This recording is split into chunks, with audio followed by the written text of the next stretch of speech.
Hello বন্ধুরা, কেমন আছো সবাই? আশা করি প্রত্যেকে ভালো আছো। আজ তোমাদের সঙ্গে শেয়ার করব ম্যাক্রো লেসন প্ল্যান ডিএলএড।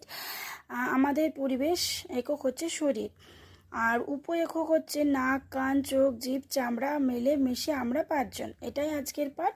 তো এই দিকটা করে লিখতে হবে সাধারণ উদ্দেশ্য, আর এই দিকটা হচ্ছে বিশেষ উদ্দেশ্য। এদিকটা সাধারণ উপকরণ, এদিকটা বিশেষ উপকরণ। তোমরা একটুখানি ভালো করে দেখে নে। তো তারপরে চলে আসলাম হচ্ছে আয়োজন স্তরে। আয়োজন স্তরটা ভালো করে তোমাদেরকে দেখিয়ে দিচ্ছি।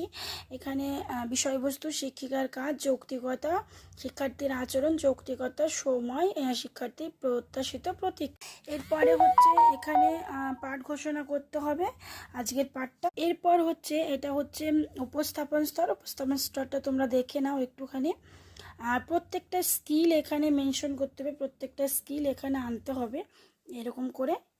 এটা হচ্ছে উপস্থাপন স্তরের বাকি পার্টটুকু এখানে রয়েছে, তোমরা একটু ভালো করে দেখে নিও। এরপর হচ্ছে কৃষ্ণ ফলকের ব্যবহার।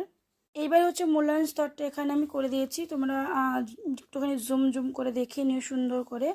লেখার টাইমে এইভাবেই লিখবে, আর মূল্যায়ন স্তরের সময় হচ্ছে মাত্র 10 মিনিট।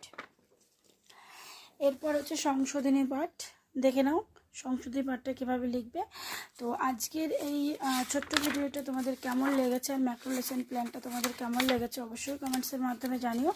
আর অন্য কোনো ম্যাক্রো লেসন প্ল্যান তোমাদের দরকার আছে কিনা সেটা অবশ্যই কমেন্টসের মাধ্যমে জানিও, তাহলে আমি তোমাদের সঙ্গে সেই লেসন প্ল্যানগুলোও শেয়ার করব।